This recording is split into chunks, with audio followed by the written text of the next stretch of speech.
Hello friends, आज हम लोग बीएसटी एग्जाम के बारे में डिस्कस करते हैं। कैसे हम लोग बीएसटी के अंदर अच्छा स्कोर कर पाएंगे बीएसटी के सीयूईटी एग्जाम के अंदर। बीएसटी जो है काफी सिंपल एग्जाम आता है, लेकिन कभी कभार होता है ना, जो सबसे सिंपल चीज होती है उसी में हम गड़बड़ कराते हैं। बस ये वही वाली चीज है। मेरे साथ भी हो चुका है, एक क्वेश्चन गलत हो गया था जिसका भारी नुकसान हुआ था। पर चलो कोई बात नहीं, मैं आपको बताता हूँ कि कैसे हम लोग ठीक से प्रिपेयर करें बीएसटी के लिए।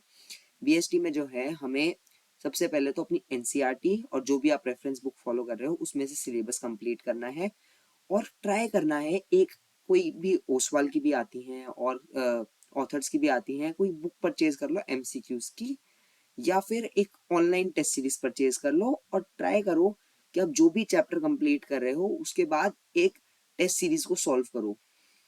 उसके मतलब ब्रेक करके करो या फिर एक बारी में करो।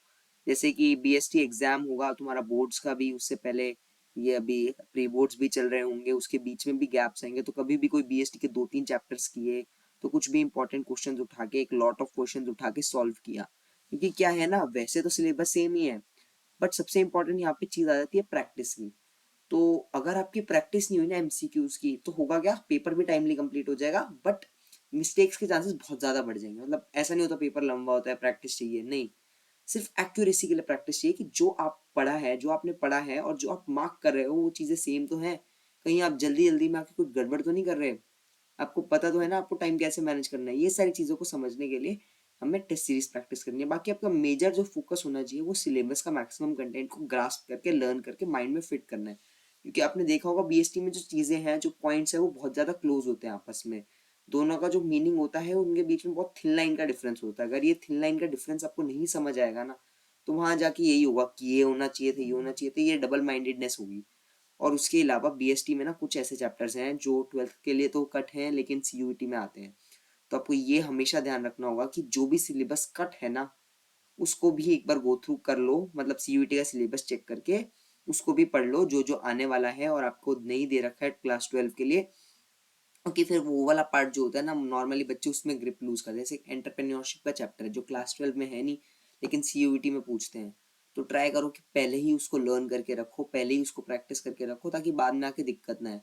बाकी ऑफ कोर्स ये एक इजी पेपर आता है, जल्दी कंप्लीट हो जाता है, क्वेश्चंस भी इजी होते हैं, ज्यादातर बच्चे इसी में स्कोर कर पाते हैं। बट अगेन इसमें अगर एक भी गलती होगी ना, तो नॉर्मलाइजेशन में आपको बहुत भारी पड़ेगा।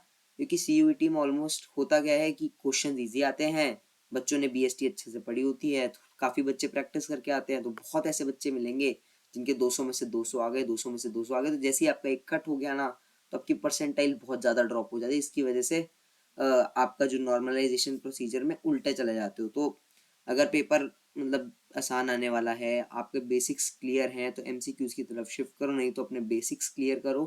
क्योंकि जो थिन लाइन डिफरेंसेस है ना, जैसे कि 2 या 3 पॉइंट्स है जो काफी सिमिलर मीनिंग है, उनके बीच का डिफरेंस जानने की कोशिश करो।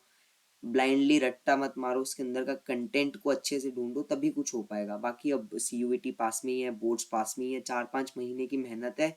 ये आपको काफी ज्यादा डिफरेंस दे सकती है, नेगेटिवली भी और पॉजिटिवली भी। और इसमें सबसे बड़ा फायदा यही है कि अब ना क्या है, कंसेप्चुअली आपको केस स्टडीज आएंगे और आपको केस स्टडीज को एनालाइज करके टिक करना है। आपको लंबे लंबे पैराग्राफ्स नहीं लिखने। मतलब बेसिकली काम आइडेंटिफिकेशन का है, जो कि अंडरस्टैंडिंग का काम है। तो जितनों ने भी रट्टे मार रखे हैं, बीएसटी में कहते हैं रटने का काम है, रटने का काम है, रटने का काम है।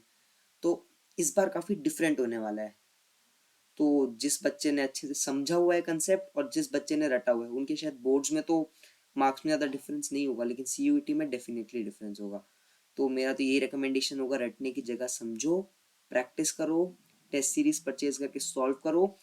और ये ध्यान में रखो कि हमें सीयूईटी के जो मार्क्स हैं उससे ज्यादा फर्क पड़ेगा, ना कि बोर्ड्स के मार्क्स। बोर्ड्स के मार्क्स सिर्फ एक स्टेटस सिंबल रह जाएंगे, जो आपके कॉलेज मिलते ही उसका स्टेटस खत्म हो जाएगा।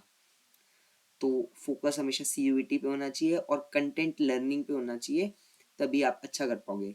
Wish you all the best, मिलते हैं अगले वीडियो में।